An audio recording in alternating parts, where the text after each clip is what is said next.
Story time. Back to our Greek myths. We read about Zeus and all the gods up there, so we're going to start focusing on the other ones. We'll start with his favorite wife, his queen, Queen Hera. So look at this picture. You can see Hera in the front. Then look at the guy. Can you see what is all around on him? Eyeballs. Now look in the back and you see a white cow and the tree. Okay, let's read. Hera, the beautiful queen of Olympus, was a very jealous wife. Even Zeus, who was afraid of nothing, feared her fits of temper. She hated all his other wives. What are you doing with other wives?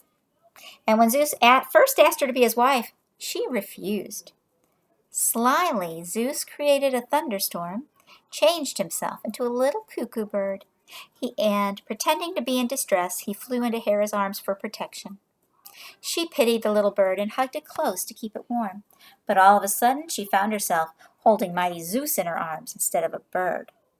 Thus Zeus won Hera, and all nature burst into bloom for their wedding.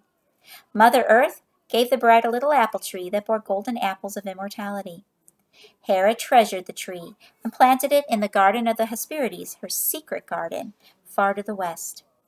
She put 100-headed dragon under the tree to guard the apples and ordered the 3 nymphs of the Hesperides to water and care for the tree. Zeus loved Hera dearly, but he was also very fond of rocky Greece. He often sneaked down to earth in disguise to marry mortal girls.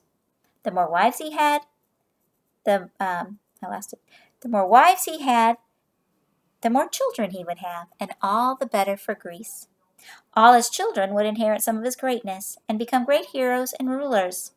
So he was just trying to be a good guy by being unfaithful? No, I don't think so. But Hera, in her jealous rage, tormented his other wives and children, and even Zeus was powerless to stop her. She knew how tricky Zeus could be and kept very close watch over him. So how would you feel if these were your gods that you were trying to keep happy? Looking for them to help you? I don't know. One day, as Hera looked down on earth, she spied a small, dark thundercloud where no cloud should have been. She rushed down and darted into the cloud. Zeus was there, just as she had suspected, but with him was only a little snow-white cow. He had seen Hera coming and changed the girl, He had seen Hera coming, and to protect his newest bride, Io, from her wrath, he had changed the girl into a cow. Alas, the cow was as lovely as the girl, and Hera was not deceived. But she pretended to suspect nothing, and she begged Zeus to let her have the dainty cow. Zeus couldn't well refuse his queen such a little wish without giving himself away, and he had to give her the cow. Hera tied poor Io to a tree and sent her servant Argos to keep watch over her. So here's the guy. Argos had 100 bright eyes placed all over his body. He was so big and strong that single-handedly he had made an end to the monstrous Echidna. Remember that? Who had lived in a cave and had devoured all who passed by. He was Hera's faithful servant and the best of watchmen, for he never closed more than half of his eyes in sleep at a time. Argus sat down next to the cow and watched her with all of his eyes, and poor Io had to walk on 4 legs and eat grass. She raised her mournful eyes to Olympus, but Zeus was so afraid of Hera he didn't dare to help her.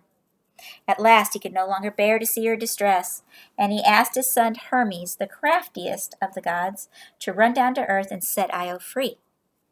Hermes disguised himself as a shepherd, and he walked up to Argos, playing a tune on his shepherd's pipe. Hey, that reminds me of Tumnus and Lucy.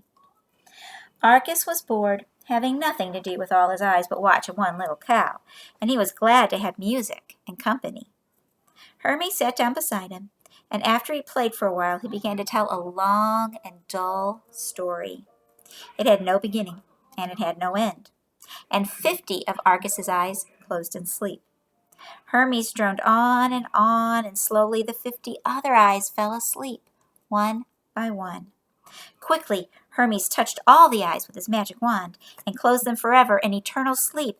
Argos had literally been bored to death. Oh my.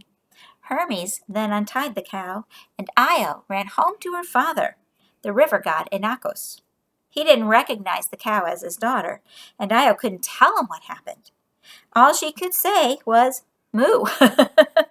But when she lifted her little hoof and scratched I-O in the river sand, her father at once understood what had happened, for he knew the ways of Zeus.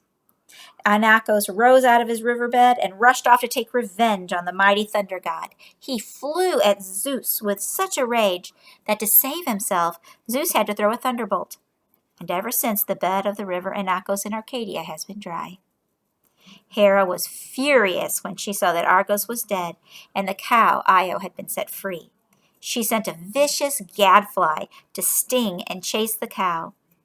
To be sure her faithful servant Argus would never be forgotten, she took his 100 bright eyes and put them on the tail of the peacock, her favorite bird.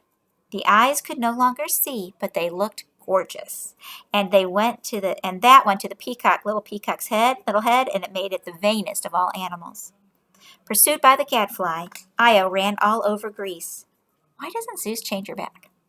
Trying to escape from its tormenting sting, she jumped across the strait that separates Europe from Asia Minor, and ever since it's been called the Bosphorus, or the Cow Ford. But still the gadfly chased her all the way to the land of Egypt. When the Egyptians saw the snow-white cow, they fell to their knees and worshipped her. She became an Egyptian goddess, and Hera now permitted Zeus to change her back to her human shape. But first he had to promise never to look at Io again. Io lived long as the goddess queen of Egypt, and the son she bore to Zeus became king after her. Her descendants returned to Greece as great kings and beautiful queens. Poor Io's sufferings had not been in vain. All right, so look at this picture. See the cow? And if you look carefully, can you see the girl in it? And then see how the peacock's tail looks like eyes. Isn't that a great story? Tomorrow, we will read about